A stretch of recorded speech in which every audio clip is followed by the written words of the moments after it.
then I made her a promise. I said, if you do homework with me every Sunday, I promise you will get straight A's. Okay? And as a result, I had a date every Sunday. And I made her do homework all day. I was with her the whole day. And then just to make sure that eventually she marries me, I told her that by the time I'm 30, I just wanted to let you know I'm only 20 right now. But by the time I'm 30, I'm going to be a CEO. I have no idea what I was talking about.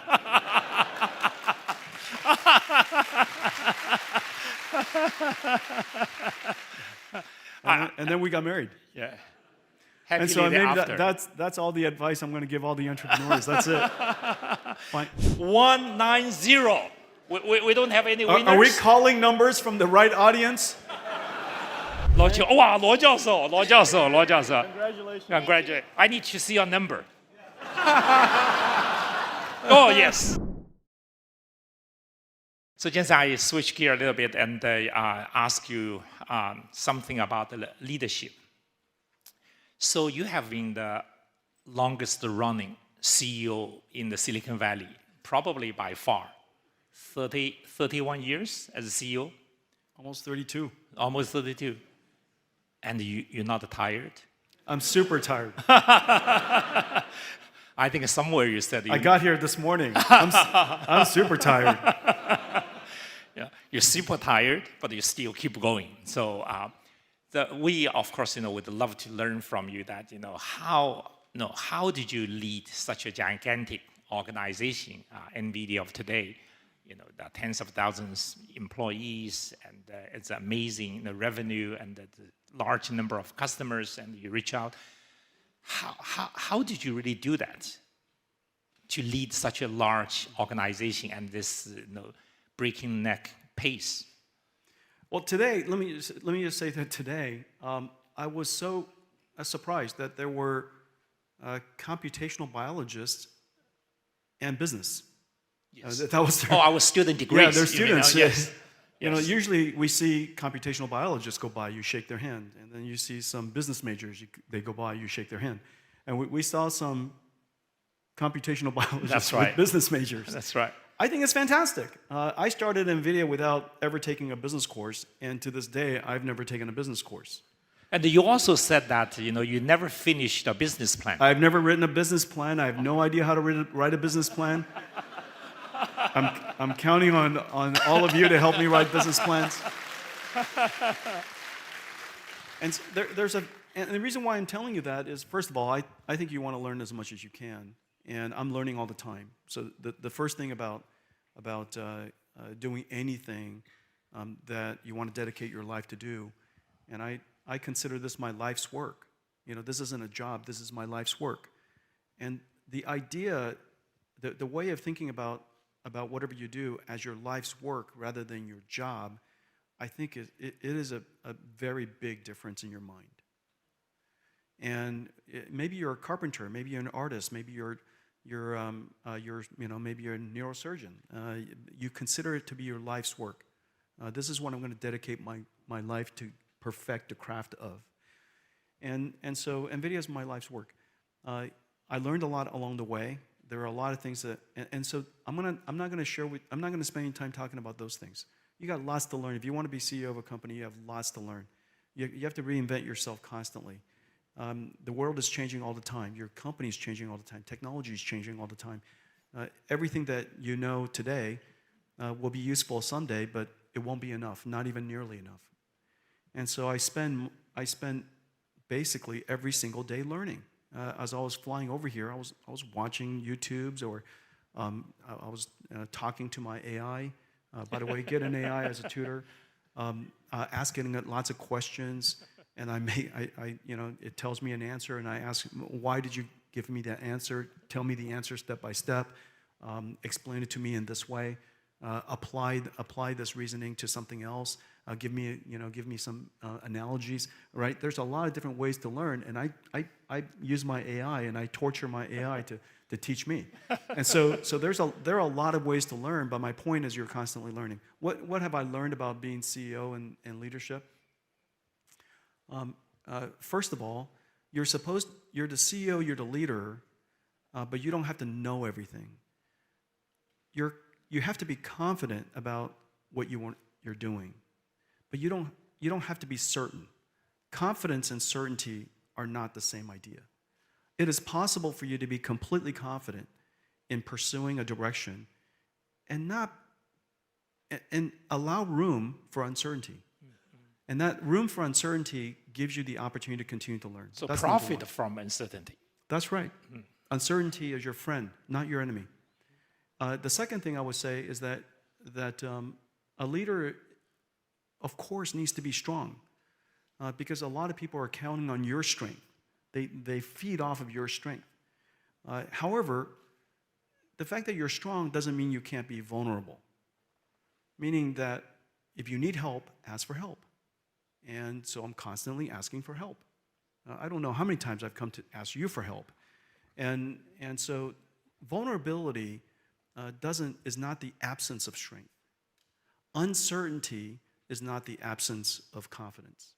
And so live in that world where you can be strong and confident, but still be vulnerable and uncertain. And so I think that that, and then one last idea is don't do it for yourself, do it for everyone else. Leaders are fundamentally trusted when every single decision that is made is in the interest of the mission. It's in interest of others. It's in interest of other people's success. And whether it's people inside the company, my colleagues, my partners, the ecosystem we serve, our supply chain, I'm constantly thinking about other people's success. I'm constantly thinking about what's in their best interest. And just last night, I was flying over here, and somebody asked me, what should we do in this discussion with a very important partner? And I said, well, what would you do? What would you suggest that is in their best interest? And from their best interest, we could decide what to do. I think these ideas probably be helpful. Yeah, on that point of working with other people, I can't help but asking this question that I asked in my house in May. I said, Jensen, I read somewhere that you actually have 50 direct reports. Yeah. And you said, no, Harry, I don't have 50, I have 60. Yeah. So you do have 60 direct reports. Yeah. And a staff meeting for me would be like staff meeting. I'm going to say the staff meeting was like this first the four rows of people here. Yeah. How did you do that? That seems like your unique leadership style. Transparency. I reason in front of everybody what we need to do. We work together to come up with a strategy, whatever strategy it is. Everybody hears at the same time because they were hearing all of us work through the strategy at the same time. And so by the time that there's a direction for the company, a strategy for the company, a decision to make for the company, everybody reasoned about it together. It's not like I went into a forest and came back out with an answer and then everybody's waiting for me to tell them what to do. We reasoned about it. We got to the answer together. And so the only thing that I have to do is to make sure that we all heard the same thing. I'm usually the last person to talk, to describe, based on everything that we've done, this is the direction, and these are the priorities, and to make sure that if there's any ambiguity, I've taken out the ambiguity. Now, once we're all aligned and we all understand what the strategies are, I count on the fact that everybody's an adult. All of the things that I mentioned earlier about my behavior, constantly learning, confident but uncertain, and if they don't know something, I need them to express it. If they need help, I need them to ask us for it. Nobody loses alone. Nobody fails alone. And so, and then everybody else, when they see the same behavior, and they see that it's okay to be vulnerable as a CEO, that as a leader I can ask for help. I can be uncertain. Mm-hmm. I can be wrong. When they see us do that, then they all can do that. And that is all you expect them to do, is if they need help, say so. But otherwise, I've got 60 people on my staff. They're the world's best in the world. They're the absolute best in the world. They don't need my help. Well, all I can say is Jensen seems to be working. So, well, Jensen, I was very impressed this morning when you give your acceptance speech to your HKUST degree. You said quite a few numbers about our university, especially the number of startups we ever created by our alum students, and also how many unicorns this university has produced, and how many exits we had. This university is indeed known for creating new the entrepreneurs, companies, and but still, we have the master here today, you. And you created your own company when you were very young, and you led the company all the way to today's unbelievable success. So what is your advice to our students and the faculty members, when and why they should start their own thing? And besides, you did promise your wife, Lori, that by the age of 30, you will do a company. Besides that, what are the suggestions? Yeah. That was my pickup line. I didn't mean it.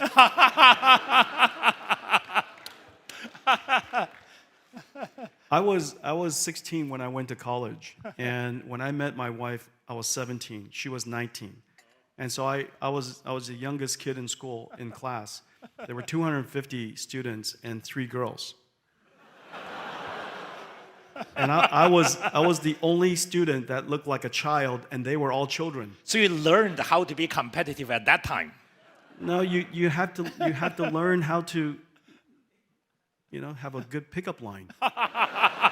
And so I walked up to her and I said to her, I know I looked like a child, and therefore I am certain that her first impression of me is that I'm pretty smart. It's got to be that, otherwise, And so I knew that her first impression of me would be that I'm smart. And so I walked up to her and I said, "Do you want to see my homework?"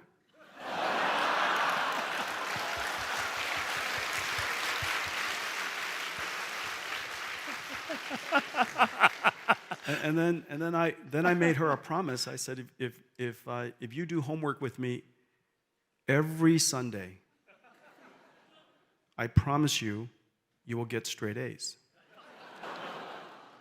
Okay? And as a result, I had a date every Sunday. And I made her do homework all day. I was with her the whole day. And then just to make sure that eventually she marries me, I told her that by the time I'm 30, I just wanted you to know I'm only 20 right now. But by the time I'm 30, I'm going to be a CEO. I have no idea what I was talking about.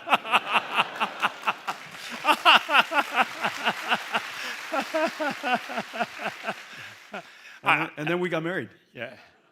And so that's all the advice I'm going to give all the entrepreneurs. That's it. Fine. Yeah. Actually, Jensen, it's actually one of the students' questions I collected.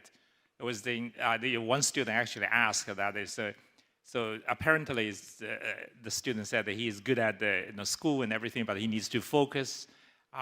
But he read the story about your love stories. He thought he's going to ask you, would that be detrimental to his study here if he's wasting his time to date a girl?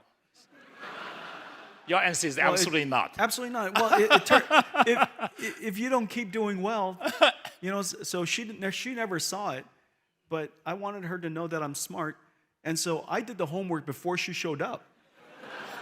So by the time that she showed up, I knew all the answers. And she must the whole time thought, for 4 years, Jensen's a genius.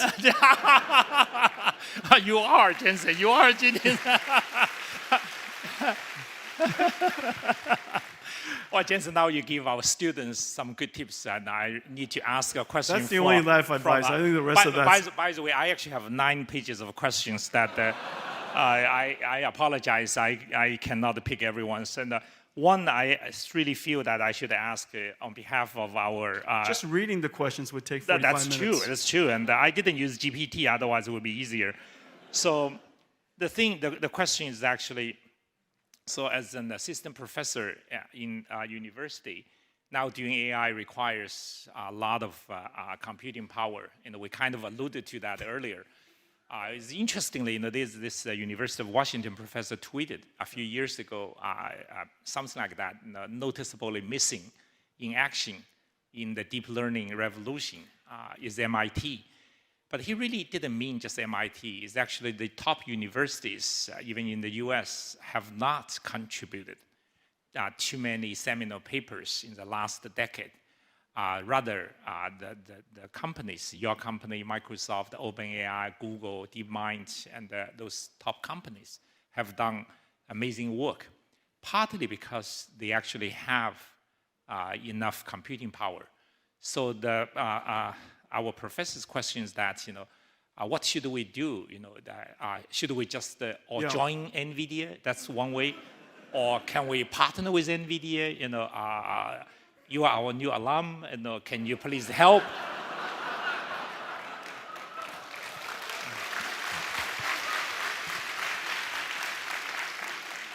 Yes, and yes, but you're at the core of your question is actually a very, very serious structural problem of universities. As you know, in the future, there is no way to advance science in the scale that we're talking about without machine learning. And machine learning is not possible without machines. That's right. It's no different than you're not going to study the universe without a radio telescope. You're not going to study the universe. You're not going to study the fabric of the building blocks of the world without some kind of a particle accelerator. You're not going to, right? You can't study these things. You need the instruments of science. And supercomputers, AI supercomputers, are the instrument of science today. The structural problem of universities is that each one of the private investigators, each one of the researchers, do their own funding. Mm-hmm. And as a result, once they fundraise, they don't want to share it with anybody else. But yet, the way that machine learning works, you need that machine for some part of time, but you need all of it for a small part of time. Nobody needs all of it forever. But they need something gigantic for a little bit of time.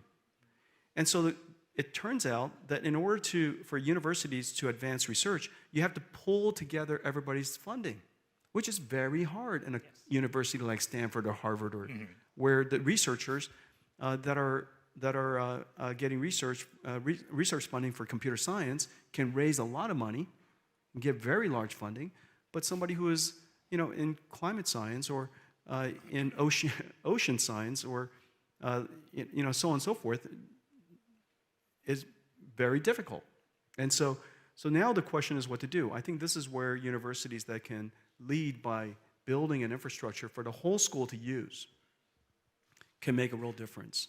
But that's the structural challenge of universities. It is the reason why so many researchers come intern at companies like ours and Google and Microsoft, as you know, and you do your research because we have access to infrastructure, and then you go back to school for a while, and you ask us to keep your research alive in our systems so that you can pick up when you come back. Or many professors do, visiting professors do research part-time while they're still teaching. We have several of those. And so there's several ways to solve that problem, but the best way is somehow the universities have to rethink about how it does funding. Mm-hmm. That's such a great advice, and especially today in the audience, we have Professor Sun Dong here, who runs our government's technology, innovation, and industry division, and who has been extremely supportive in coming up with funding to AI.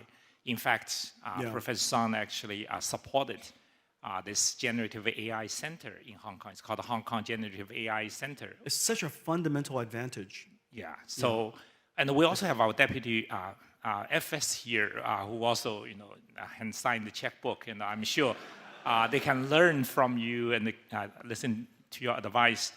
But I do just remember the million X discount. But I do want to ask you one challenging question that one hand, we're very, very happy that computing power continues to increase significantly and the price is dropping, which is even better. Mm-hmm. But at the same time, your GPUs are going to consume so much energy, so much energy.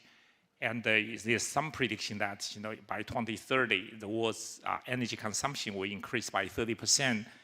Are you worried? Are you worried that because of your GPUs, the world is actually using more energy? I'm going to tell you.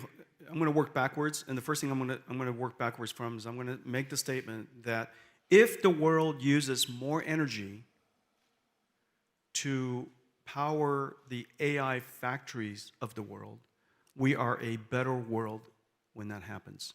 Now, let me reason about a couple things for you. One, the goal of AI is not to train the model. The goal of AI is to use the model. Mm-hmm. The goal, for many of your goals, there's nothing wrong with going to school for the goal of only going to school. There's nothing wrong with that. Learning for the sake of learning, it's a noble thing to do, and it's actually a very wise thing to do. However, most of the students came here, invested a lot of money, invested a lot of time, and your goal is to be successful later, to apply your knowledge. And so the goal of AI is not for training, the goal of AI is inference. And inference is incredibly efficient, and it can discover new ways to store carbon dioxide in reservoirs. Maybe it could discover new wind turbine designs. Maybe it could discover new materials for storing electricity. Maybe more effective materials for solar panels, to so on and so forth. And so that's our goal. The goal is to ultimately create the AI, not to train the AI. The second thing I would say is that, remember, AI doesn't care where it goes to school. Mm-hmm. We don't have to put the supercomputers on campus where we're close to the power grid. What we ought to do is start thinking about placing the AI supercomputers off the grid, slightly off the grid, and let it use sustainable energy and not where population is. Remember, all of our power generation plants were created for the appliances we need to be close to our house. Light bulbs close to our house, your dishwashers close to our house, and now because of electric vehicles, the electric vehicles close to our house. But a supercomputer doesn't have to be close to our house. It could learn somewhere else. And then lastly, I hope that what happens is AI is able to be so efficient and so clever about discovering new science that the waste that we have, whether it's the waste of the power grid needs to be a lot smarter.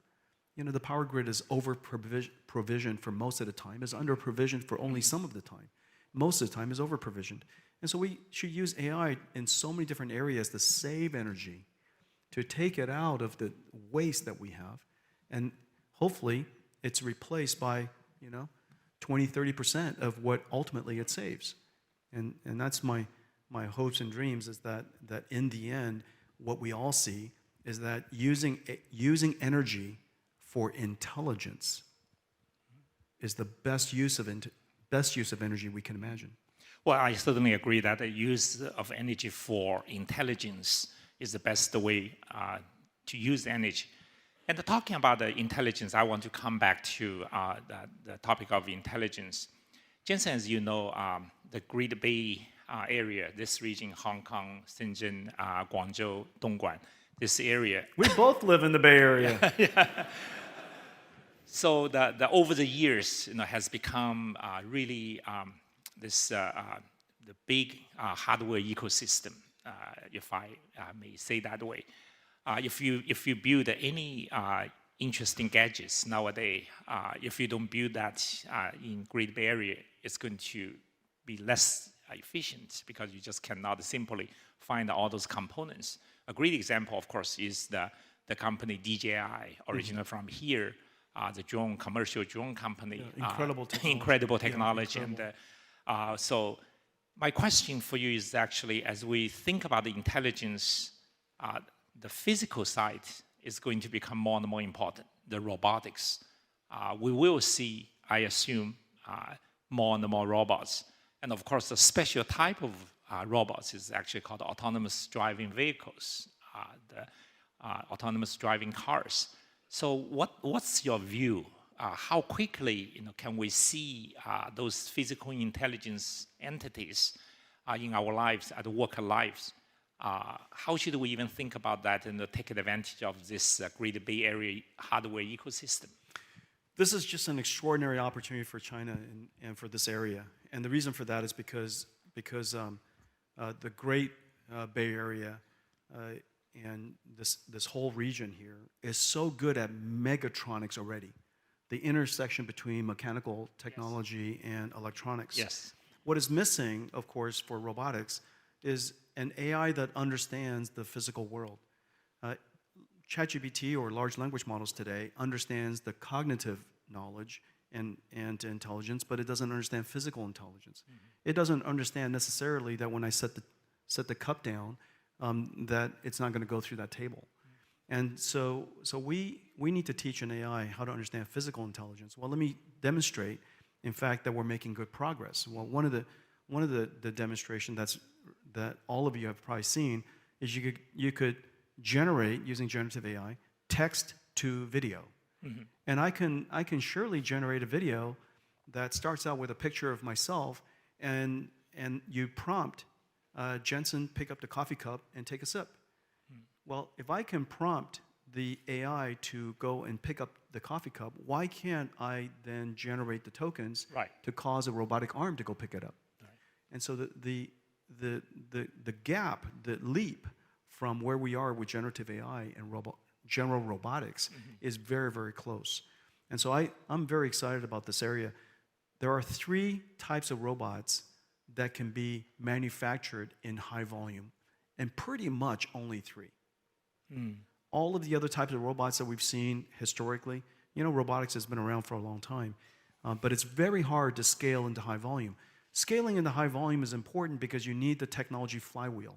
The high volume allows you to generate high R&D, which allows you to make great technology breakthroughs, which makes better products, which causes the volume to be even higher. And so that flywheel, that R&D flywheel, is vital to any industry. There are only 3 robots you can really do this for, but 2 of them are going to be the highest volume. And the reason for that is these 3 robots can all be deployed into the world as it is today. We call it brownfield deployment. Well, the 3 are cars, because we created the world for cars over the course of the last 150 years. And the second, drones, because, the sky is fairly unlimited. But the highest volume one, of course, is humanoid robots. And it's because we created the world for ourselves. And with these 3 types of robots, we can pretty much scale robotics into extremely high volume. And that's one of the advantages that a manufacturing ecosystem like this one, really has. And if you think about it for a second, this great Bay Area, it is the only region in the world where megatronics technology and AI technology simultaneously reside. It is not true anywhere else. You pick the other 2 large megatronics industries, regions, Japan and Germany. But unfortunately, they're quite far behind on AI. They really need to catch up. That's not true here. And so this is really quite a unique opportunity, and I would really lean into it. Yeah, I so happy to hear your view about what's going to happen in physical intelligence and the robots. This university is actually good at those things you just described. I'm sure being Great Bay Area, we have the advantage to work with the different companies, even different city governments. Just a few days ago, I was talking to the mayor of Shenzhen and also with Dr. Zhang, who runs the technology bureau for the city. We're just so happy to see in the Great Bay Area, especially the city of Shenzhen, is actually a city that iterates hardware at the speed of iterating software. Yeah. That is really exactly to your point that why this is a great opportunity for this region, for our university. But I don't know who the genius was that selected from. I was reading about the work that you guys do here, and the work that my school does. Since I'm an alum now.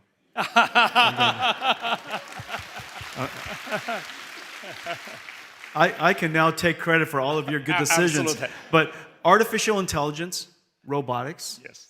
and healthcare. Yeah. Well, we The are perfect three Perfect areas to really innovate. Yeah, with our new medical school, we push that even further. And Yeah. so the Jensen, but still, for all those good things to happen, we still need your support. We need your GPUs. And we actually running out of the time. The prompt keeps telling me that we already, Speaking of GPUs, I brought some GPUs. Yes! Yes.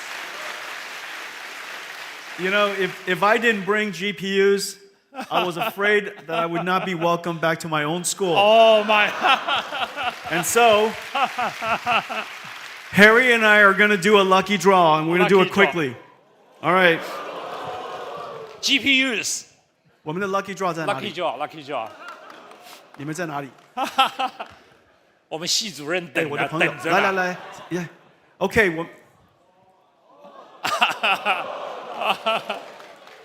Okay, I brought 10 very, very powerful GPUs. Okay, you read, I read. I draw. The number is 343. Did you have your number in your tickets? No. Please identify yourself. 343. Lucky And then- students, yeah, please come on come down. to stage. 下来，下来。 Yeah. Okay. Second number 058. 我给你三。 Third one. Please identify yourself coming up here. 351. 190.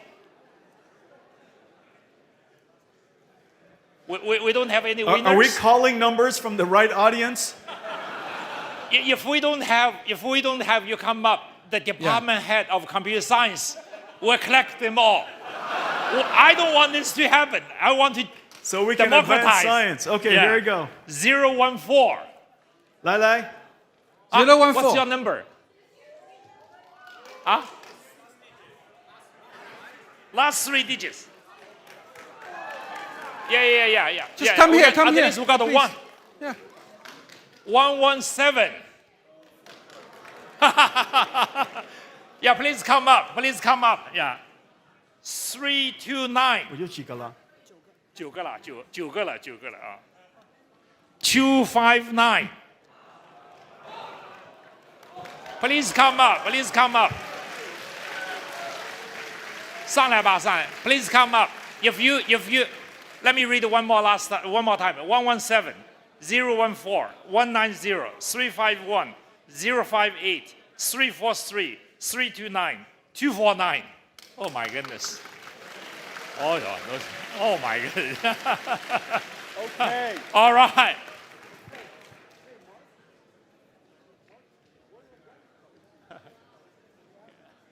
Yeah. Please come. Yeah. Come. Just come. Yeah. I need to verify.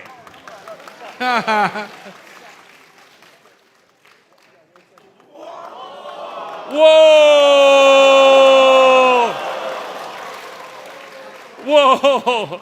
Oh my goodness, Jensen, you are too generous. Oh my goodness. 等一下。罗教授。 Congratulations. I need to see your number. Oh yes. You do want to take a picture. Take a picture. Just stand over here. Yeah. Yeah, What's your next? What's your number? 站过来。 14. Yes, 014. Okay. Yes. You stay here, take a photo. I trust he verified. Yes. Come here. What's your number? Take photo. Oh, you got 2? Oh, first one, 343. Yes. How come you have two? No. They are the one. 是4060嘛？ Yeah. Get 现 there. 在可以啊。 Take a picture. 你多少？329. Yes. 拿一个。你也弄到一个啊？351. Yes. 351. Yeah. Okay. 对。拿一个。你多少号？What's your number? 114. Yeah. Yeah, come here. 哦，你这运气很好啊！有吧？啊？259啊，259有没有？Yeah. Yeah, 117. Yes. Go ahead. 你们到那边一起照。Jack, what's your number? 058. No, 058, yes. Okay. 还有一个嘛？还有一个。还有一个，哇，10个。 So we need to draw one more. Yeah, yeah.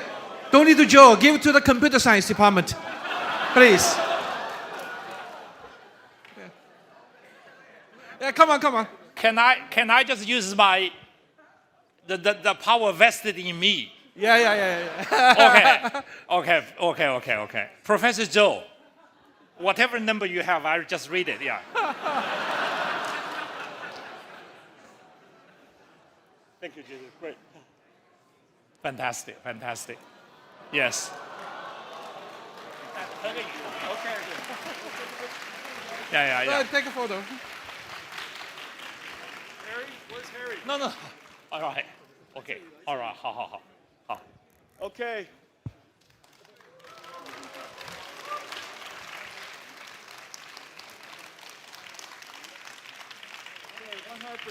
compatible. 100% CUDA compatible. I read that. Okay, Thank you. great. Okay.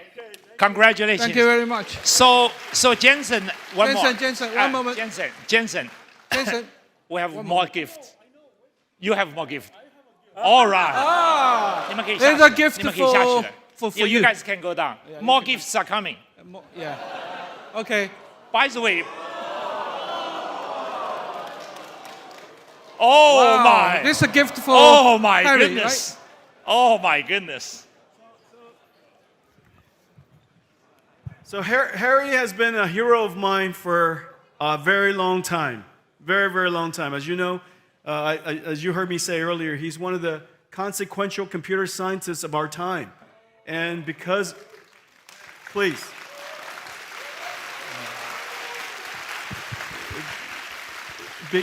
of his leadership, because of his mentorship, he raised many generations of amazing artificial intelligence researchers around the world. And so when he called me about this great honor, I was deeply honored. And I'm really happy to be an alum of your university, your great university. But I also wanted to come here just to spend time with Harry. And so I brought him a gift. Oh my goodness. This is a photograph, aerial photograph of NVIDIA. Oh. And 亦可帮一下的忙，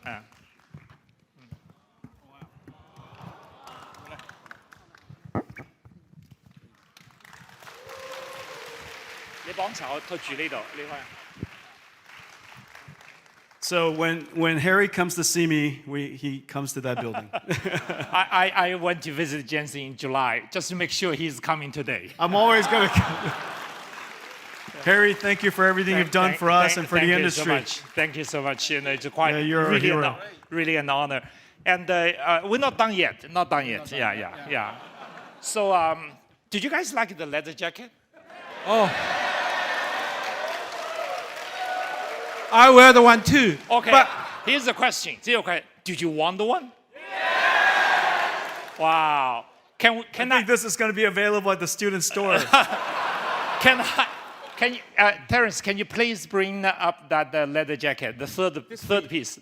on my No. side. On my side. Oh, you I already. wear this- Yeah. Oh, that's not. I'm the model. Okay, he's the model. I'm the model. So, thanks to our great friends from Haining, Zhejiang, my good friend Mark, who brought here, hand carried yesterday here. Mark, thank you. So, Haining, you may not know, actually produced 90% of leather jackets for the world. So, we made one for Jensen, but I have to perform, so I also took one.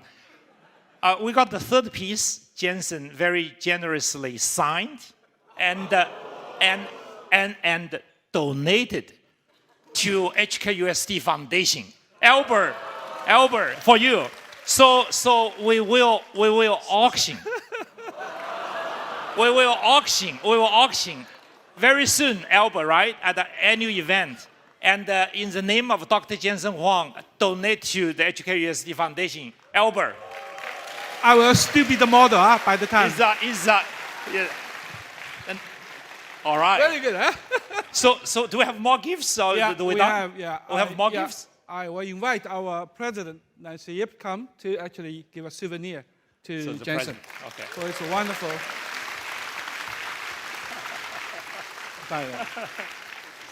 It's too much They're fun, too much. fun, They're yeah. more. They're more coming. Yeah. Well, we love our alum. Here you are. Especially those alum who actually donate to the university. Okay. No problem. 为什么我们的 logo 是火鸡啊？ Oh, why? Why? Oh, the president can explain. Yeah. Yeah. I'm kidding. I heard the story already. Yes, it's a Yeah. sundial. Can we present this to Jensen?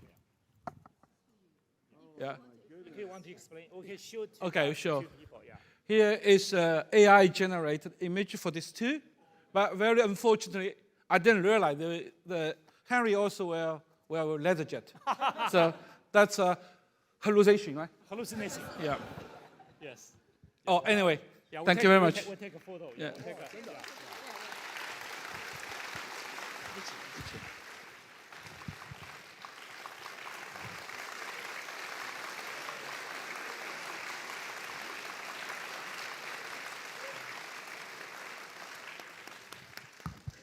All right. Thank you, everyone. Thank you for the incredible honor.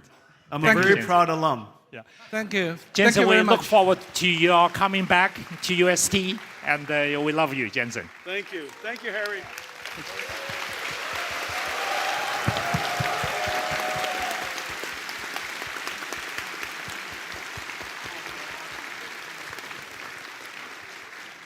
Thank you.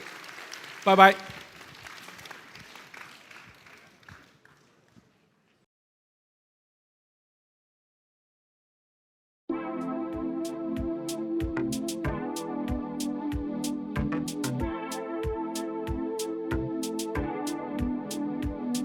subscribe cho kênh Ghiền Mì Gõ để không bỏ